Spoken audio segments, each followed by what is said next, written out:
Нам уже привычно стало видеть длинные свадебные кортежи, красиво украшенные джипы и лимузины, которые везут виновников свадебного торжества. Все эти детали стали атрибутами современной свадьбы.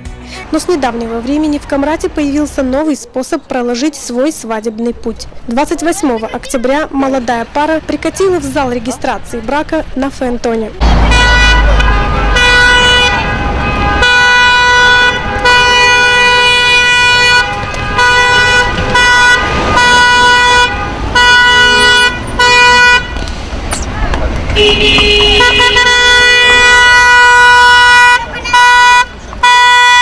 Фаэтон бело-розового цвета, украшенный шарами и розами, создает еще больше праздничного и романтического настроения. 300 лет назад кареты были распространенным видом транспорта и обычным явлением. Сегодня же фаэтоны стали предметом украшения торжества и способом почувствовать себя в сказочной обстановке.